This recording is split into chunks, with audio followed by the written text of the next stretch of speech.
Welcome to What Gear Reviews. Today I'm looking at the Sony InZone buds. These have been out for about 2 months now, and that's approximately the same amount of time it's taken me to get over the hangover that I got at the Sony Christmas party. And they did hook me up this InZone hoodie, so big shout out to the Sony UK PR team for that. So what I'm gonna do in this video is run through the key things you need to know about these earbuds, then I'll unbox it and tell you guys what I think of it. First impressions. First of all, Sony have released Pulse 3D buds for the PlayStation, which are specifically for the PlayStation, whereas these are more universal because these have been designed to work with your PlayStation 5, with your PC, with a games console like a Nintendo Switch, and even your smartphone. At the time of this video, the InZone buds will cost you around £179 here in the UK, $199 in the States, and they're available in 2 colors, black and white. Now, when it comes to connectivity, it does have a dongle in the box, and using that dongle, you can connect over 2.4 gigahertz, giving you a 30 millisecond audio response time. These also have Bluetooth LE, so smartphones with Bluetooth LE can connect directly without the dongle. Also, the Nintendo Switch does have Bluetooth LE, so you could use this with a Switch without the dongle. The great thing about this is you can use the dongle if you want, and it will save power and you'll get a little less lag. Something that stands out about the InZone buds is the battery life. 12 hours on a single charge. That's the best in class when it comes to gaming earbuds. And there's an additional 12 hours in the charging case. Of course, this changes depending on how you're using the earbuds. And one way that could change is if you switch ANC on. So if you do use ANC on these earbuds, you'll lose an hour. It'll be 11 hours playback. Also, if you use Bluetooth LE instead of the dongle, you'll get 11 hours there as well, which is still plenty of time for you to stay in the zone when it comes to gaming. See what I did there? InZone, in the zone.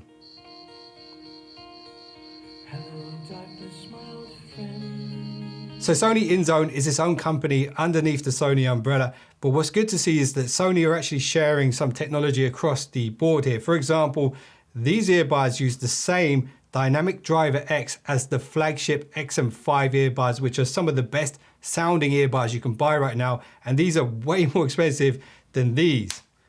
Also, some of the quick charge technology has carried across with 5 minutes charge giving you 1 hour playback. Full recharge time is around 2 hours. And something that's going to make these perfect for PlayStation, just like the Pulse 3Ds are, is the fact that these support Sony's own Tempest 3D audio. So that means you're going to get the best possible spatial sound through these when playing on PlayStation. And that's something you won't get with other gaming earbuds. And because these earbuds use that proprietary Tempest 3D audio connection to the PlayStation, when you adjust volume on here or mute the mic, you will actually see that change on the display that you're playing your PlayStation on. And you'll also be able to keep tabs on the battery level via the PlayStation as well. So right now, my go-to headphones with the PS5 are the Sony InZone H9s. These are amazing headphones, but there are some disadvantages to these over-ear headphones. For example, your ears can heat up. They're quite big as well, so you start to feel a bit of that pressure on your head, a bit of downward force, a bit of clamping force.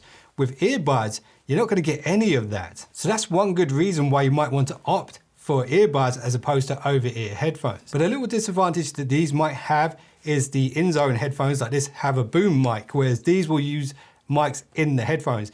The good news is these have a noise cancelling algorithm to block out ambient noise in the room. And according to Sony's website, they've used over 500 million voices and run it through their software to create this background noise cancelling algorithm, which is used here on the InZone buds. Okay, I feel like I've been talking forever now. Let's get these out of the box and give you guys my first impression of the design. Let me just get my ninja knife.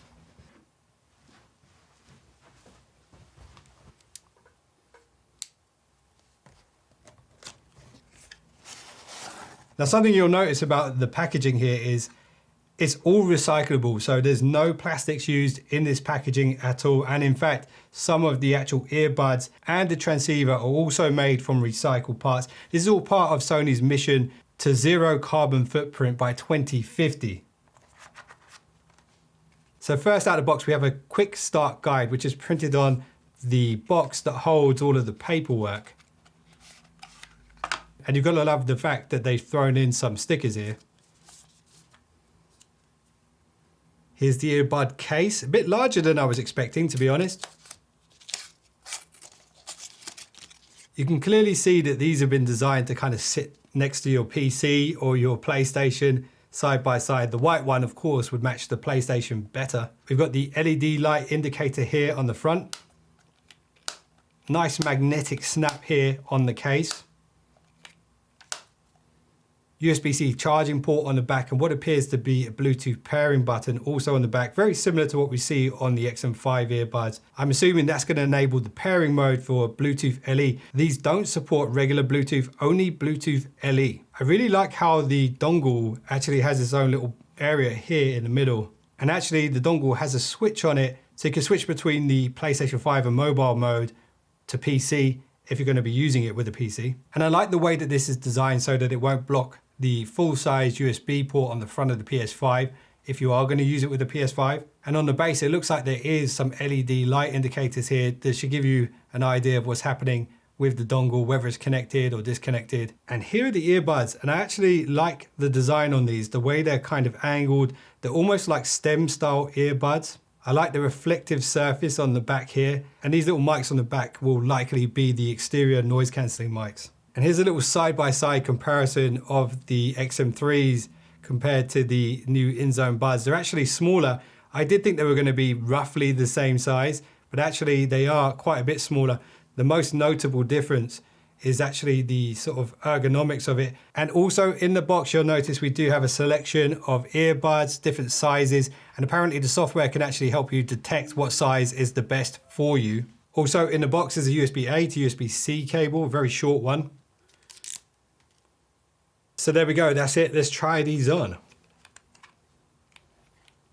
Now, the first thing I notice about these is I really like how they sit in my ears. The way they kind of hook on means that any downward force won't knock them out of my ears. They feel very secure, and the passive noise cancelling I'm getting right now is pretty crazy. And something else that's great about these earbuds is the fact that you could actually use these for your music on a day-to-day, just traveling to and from work with the noise cancelling Bluetooth LE. And because you've got that fantastic driver in there, I'm assuming they're going to sound really good. But before I tell you what I think of the sound quality, first thing I need to do is get these updated. As far as I know right now, I do believe the only way to modify any of these settings, the EQs, on the Sony InZone buds is via the PC software. I have to say it would be nice if Sony added a software on the phone to do this, because that would be way more convenient when not using the buds with a PC. All right, in order to hear these at their best, I do need to update the software on here, customize them for my ear shape and ear canals, and then I'll hook it up to the PS5 and tell you guys how these compare to my current favorite gaming headphones, the Sony InZone H9s. Okay, so this is a kind of over-the-shoulder look at the setup for the InZone buds. Got the dongle plugged in the top of the PC there with the PC switch on. And straight away, we've got a quick start guide here. So let's zoom in on this a little bit. So step one is determining the optimal earbud tips. Step two is touch sensor operation. So interestingly enough, you can see the left tip is airtight, but the one on the right side isn't. So maybe that means that I need a bigger ear tip on the right ear. Let's try that. And something I've just noticed about the ear tips is they're kind of color coded. So these bigger ones have this darker purple color. So you'll know which one's which when you switch them out. Pretty straightforward, easy to do. And there we go, we've got an airtight fit on both sides, fantastic. Now we can look at the touch controls on the earbuds. So a single tap on the left side cycles through noise cancelling, ambient sound and off. And then you can map a double tap, a triple tap and a long push and hold. As standard, the long push and hold on the left earbud turns the mic on and off. And on the right earbud, if we tap once, it raises the volume. And if we push and hold on the right earbud, it lowers the volume down. And it looks as though there's a bunch of different presets here that are already programmed into the software that you could just switch between. Now here's where it gets interesting in the sound settings. So here you can activate the sound field personalization. Let's have a little look at this. So a hearing profile already exists here on my PC, but I'm going to create a new one because I want to show you guys how this works. So basically you have to download this app on your phone, the 360 Spatial Sound Personalizer. Install this on your phone, and you can see now it's captured photos of my ears and it's going to map the sound profile according to the shape of my ears. Okay, so I've got a good base for the comparison. What I'm going to do first is play a game with the InZone H9s and then compare the sound quality and the noise cancelling to the InZone buds. Let's go.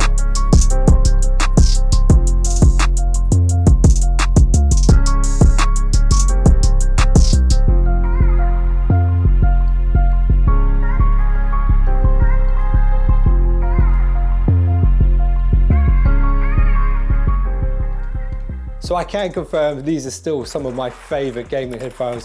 Big open sound, really great spatial audio. You can tell where the gunshots are coming from, which way people are running towards you. Shipment is a bit crazy, so it's not so useful for this particular map, but it's still pretty damn good. Now let's switch to the InZone buds. Okay, as soon as I put these earbuds on, the first thing I noticed is how much better I feel, less claustrophobic. My head doesn't feel as warm. I don't feel as closed off as I did when I was wearing the H9s. And the sound difference straight away, just here on the loading screen, you can still hear that spatial audio, but slightly less bass. But do keep in mind, I am using the flat profile on these by default. If I wanted more bass, I could add it.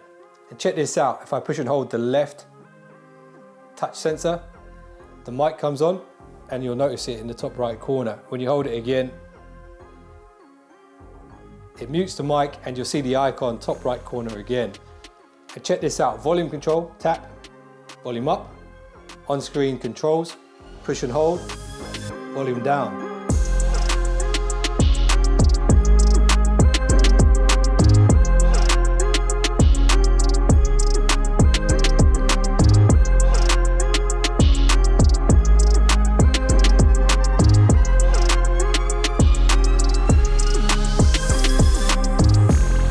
Okay, so my first impressions after the first gameplay with the Sony InZone buds. First of all, the noise cancelling is fantastic. The dog was sitting next to me chewing on a bone, couldn't hear none of that. Someone started speaking to me mid-game, about 2 or 3 meters away, couldn't hear any of that.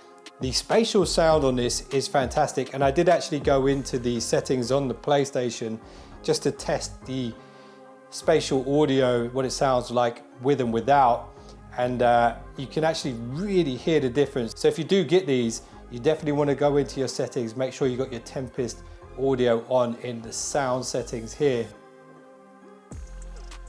Go to adjust audio profile, test out which one sounds the best to you. The default one for me seems to be the best. And again, this is another way to adjust the EQ without having to put it onto your PC. And this is the bit I was talking about, the listen and compare. So the difference between stereo and the 3D Tempest audio is massive. And one of the reasons I feel that I'm going to be using these more than the H9s going forward is the fact that I can literally just use this with the Nintendo. I can use it with the PS5 if I want to play games upstairs. I can literally just carry these around much easier than I could the H9s. And even if I want to game on my phone when I'm out and about, I can put these in my pocket. The case is quite big for earbuds, but that's a little compromise you'd have to make if you want really good gaming audio when you're out and about. So if you're trying to decide whether you should go for something like the Sony H9 over-ear headphones or these, you have to weigh up the pros and cons. So the pros here on the InZone earbuds is the portability, the ability to connect these to a smartphone and literally just wear them like regular earbuds on a day-to-day. I really love how I could just sit down in the living room, start playing on the PlayStation, and then if I wanted to, I could start playing on the Nintendo or take the dongle out and the earbuds upstairs very easily, plug it into the PC. And if I wanted to get real techie with it and map out my own EQs and all that kind of stuff, all of that is available there on the InZone PC software. But most important of all is the sound quality is fantastic. Yes, it might be a bit better with big over-ear headphones, but these sound amazing. So I hope you guys have enjoyed these first impressions of the Sony InZone earbuds. I did check out the InZone monitor, that thumbnail is on screen right now. I also reviewed the Sony DualSense Edge controller, which is the best of the best when it comes to controllers with back paddles for the PS5 in my opinion. Appreciate you guys watching this one. I'll see you in the next one. Don't be late.